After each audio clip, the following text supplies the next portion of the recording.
Hey, good morning, guys. Once again, it is I, the chairman, bringing you a review of new physical media that we have watched and received since the last time.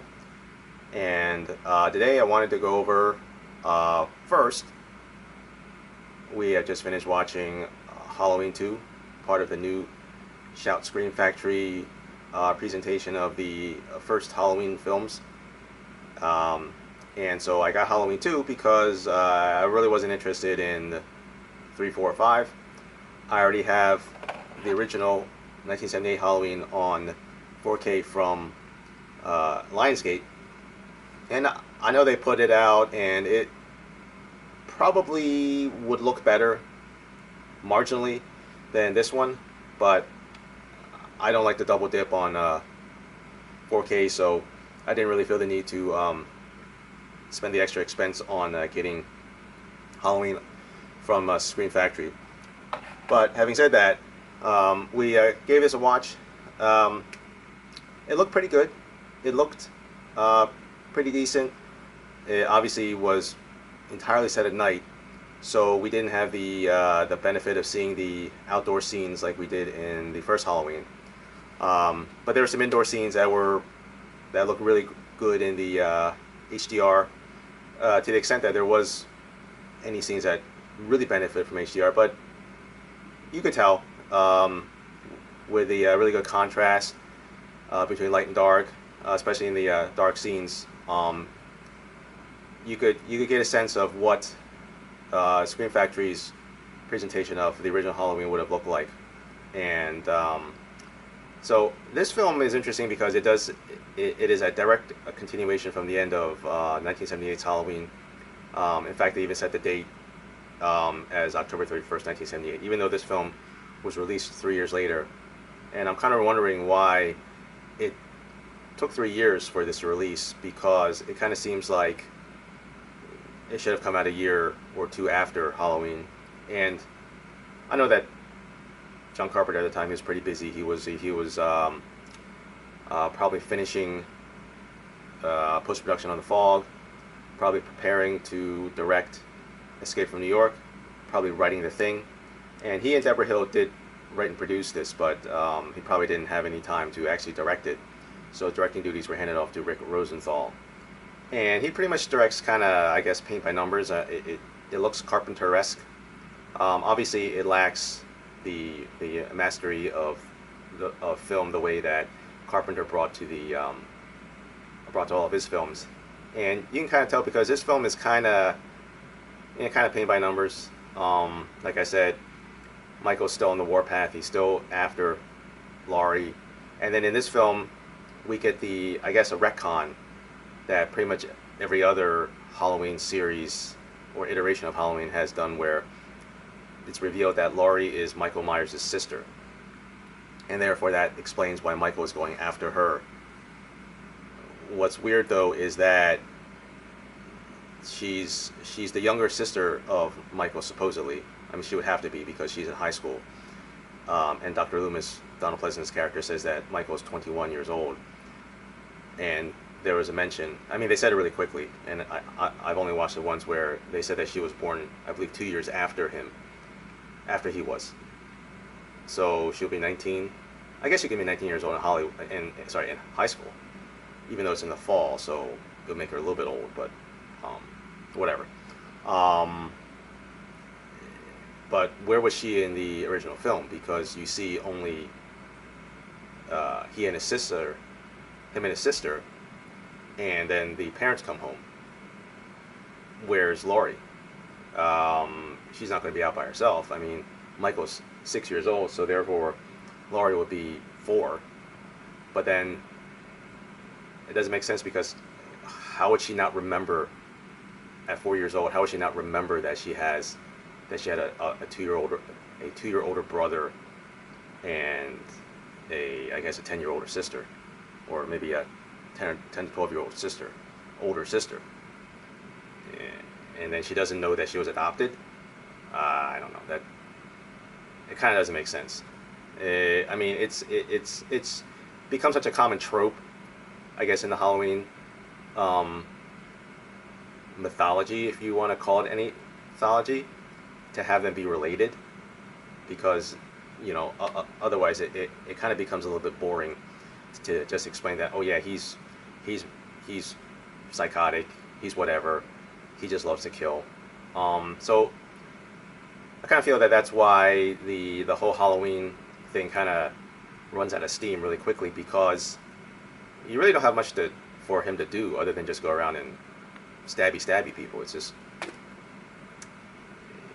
one film, maybe two at the most is good enough. I mean, I saw Rob Zombie's first one and second one, and the second one was just horrendous. It was just Michael just going around just like just wantonly stabbing the crap out of people, and it got to the point where it was like, okay, he's killing another person brutally, so what? It got really old really fast, and I can tell why they turned away from the Rob Zombie approach. I haven't seen any of the stuff after him, but I'm still getting the feeling that that's the problem with Halloween, is that you can only do one, maybe two films before the whole thing just kind of runs out of steam. But I would say that in the end, this film might be, if you only want to get two Halloween films, these two might be the ones to get. Again, I'm not a Halloween expert. I can't speak for every film, but if you only want to get two, the first one by John Carpenter and this one is the one to get. So, also because we're anticipating the release of Dune, at least here in the U.S., as I mentioned before, I had bought Blade Runner 2049 from the Zavvi sale, and I've never seen any of Denis Villeneuve's films before, although I do have Sicario on Blu-ray. I just haven't opened it up and watched it.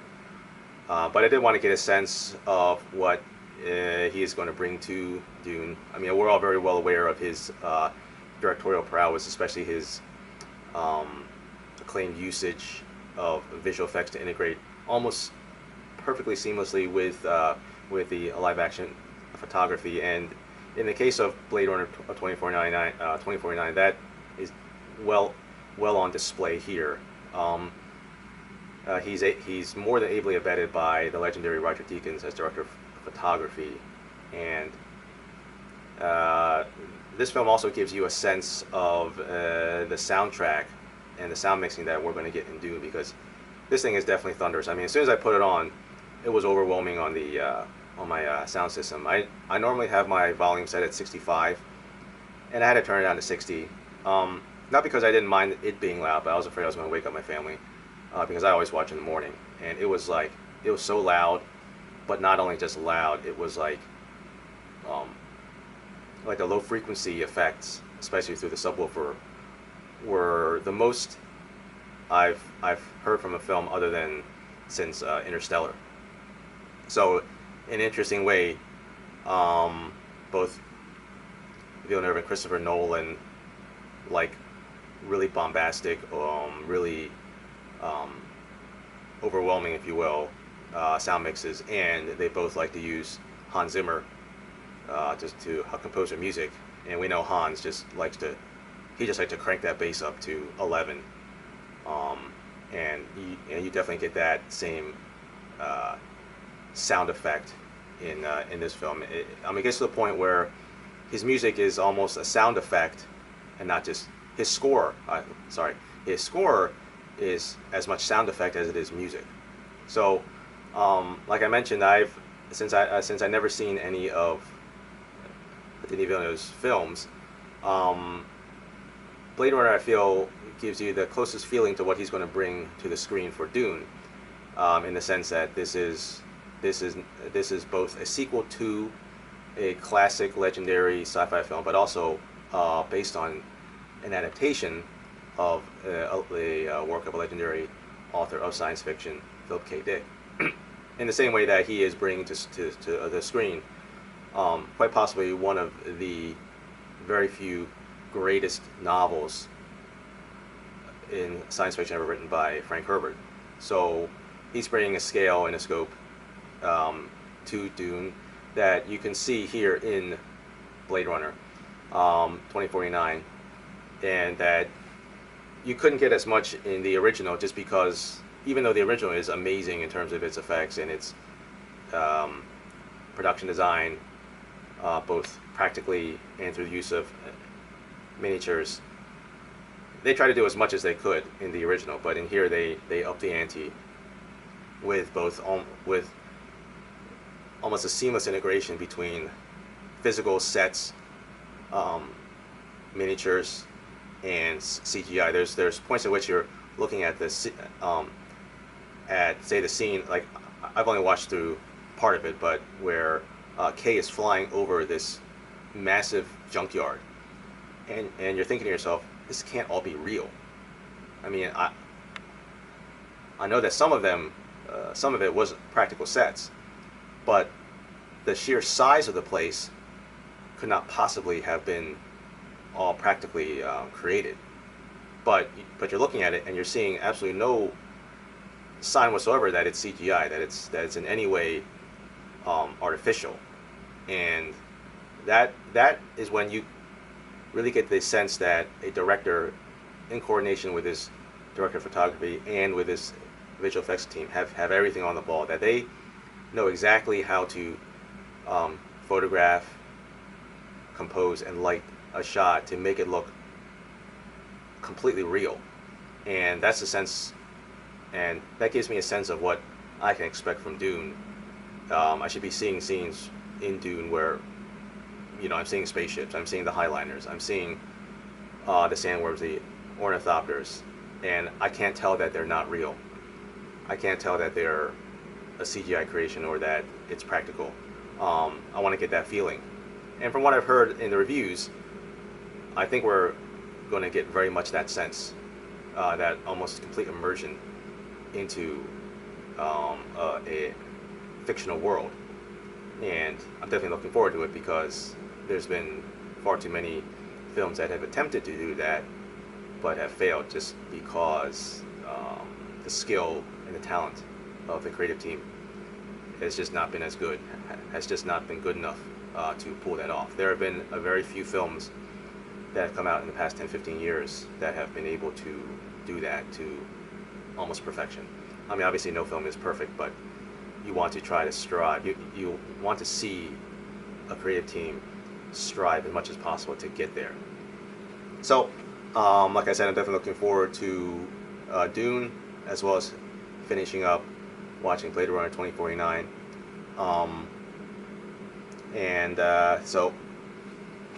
So we're done with that. And also, in terms of things that I've just gotten in, I had a coupon from Shameless Films in the UK, and so what I got in was their newest release, which is Lucio Fulci's The Psychic.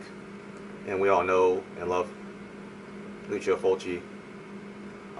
Most of his films are available either from Shameless or from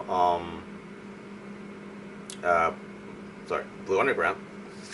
And so this has a slipcase, comes in the standard yellow case from Shameless. Yellow for the fact that they pretty much almost exclusively specialize in giallo films. And so this is the alternate original artwork. See if you can get a look at that. And inside we just have the one Blu-ray disc. And so this is a 2K restoration. And let's see, first time truly doing justice to the maestro's original vision. Uncut and fully restored. And the other one is Michele, let's see, what's his name? Michele Soavi's. It's a film, Della Morte dell'Amore, starring Rupert Everett and the amazing looking Anna Falchi, who was for a while there quite a significant, I guess, sex icon, if you want to say that, if you want to call her that. Clearly well endowed in the upper chest region, and this story is kind of a zombie slash giallo slash film.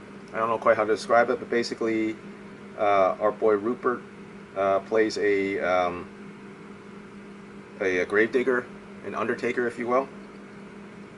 Looks over a cemetery called the Buffalora Cemetery, where once you get buried, you come back to life afterward. Well, not come back to life. You get revived, I guess, as a zombie. And his job is to make sure that the corpses that do get revived don't go out and escape into the public. And he somehow gets involved with the Anna Falke character, whose husband just recently died. He ends up killing her by mistake, and is cursed to see her face for eternity. So, I mean, I guess if you have to see someone's face for eternity, it might as well be Anna Falke. So, I don't blame him for that. But anyway, also I got, as part of their recent Rocktober sale from Kino, got a bunch of stuff in from there. I'd always been wanting to get the original Emmanuel with Sylvia Crystal. So I got first Emmanuel, directed by Just Jakin, who, as we know, also directed Gwendolyn. Emmanuel 2, not directed by Just Jakin, but by Francis Jacopetti. Another recent new release from them, Career Opportunity, starring Jennifer Connelly, back when she was insanely hot looking in her in those early 90s days when she was in this film. She was in The Hot Spot. She was the girlfriend in The Rocketeer.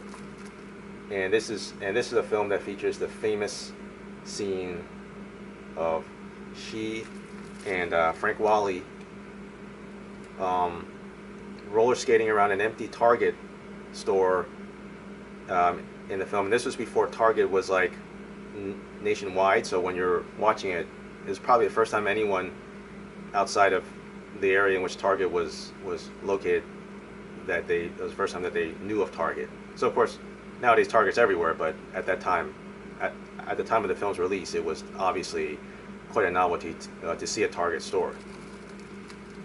Unfortunately, this is not the film where Jennifer Connelly has her legendary nude scene. That's The Hot Spot. The Hot Spot was not on this sale, but obviously I'm going to get that when it does get on sale, because, well, obviously. All I gotta say is that Paul Bettany is a very lucky man. And then also got in Daughter of Dracula, directed by who else? Uncle Jess. And I had seen this film on streaming, but it was in if I recall, a horrendously low quality version. It probably wasn't even 480 or whatever it was. So I'm definitely hoping that this Blu-ray is going to look much better. This has not been on sale much from them, so since it was on sale, I was definitely more than eager to snatch this up. And so this story takes place in the Spanish countryside, and it's obviously based on the Carmilla saga, from which many films have been made. And you got a police inspector, you got a reporter, you got the old Count Karlstein again, and his niece. And, well, you know, typical stuff happens that you would expect to happen in an Uncle Jess film. And then finally, yet another Uncle Jess film that I'd never heard of, but then again, he has made so many films that there's far more films that I've never heard of than I have heard of or have seen. And I'll probably never in my lifetime watch every single film that he's ever made, because a lot of those films are out of print everywhere. But this one is called Nightmares Come by Night, and the significant thing is that this stars Soledad Miranda in one of her very few films, because unfortunately Soledad Miranda see if I can get my words correct. Even though she starred in a very she appeared in a very short number of films due to her very tragic, untimely early death, she's probably the most beautiful and, I would say, captivating actress who has ever been featured in any of Jess's films. Probably just because she has that allure of only having been in a handful. And if I had my preference, I would go for Jess's earlier films because I think that they were more interesting creatively. He was obviously doing a lot of the like the vampire stuff early on with the Vampiros Lesbos and stuff like that. And then later on, or from the mid '70s on, all of, like the vast majority of these films had Lena Romay in it, and I get tired of Lena Romay. I mean, you know, I've probably bought more films of her than I actually really wanted to, just because I like Uncle Jess. But it gets a bit tiresome to see her in there because she's in every one of his films. Whereas, at least in his early films, he would change up his cast. He would change up the girls just so that you would see someone different, and it wasn't always the same old like it was in the latter part of his filmography. So I'm looking forward to give this one a watch as well. And as with everything, I'll let you know. I got a whole bunch of stuff coming in. I got Last Action Hero should be showing up today. I got 3 4Ks from Amazon for the price of 2. I got Howard the Duck, Snatch, and Stand By Me. Actually, that sale sold out quick because there was stuff on there like Christine that I wanted to get, then it disappeared, then it showed back up, and now the list, it was like 100 titles, and now it's down to like 20. So yeah, that one went out fast. So, but at least I got those 3 in. So I'll definitely let you know what those look like when they come in, as well as I'll give you a full review of Blade Runner 2049 when I finish watching that. So until then, enjoy the physical media, and I will talk to you later. See ya.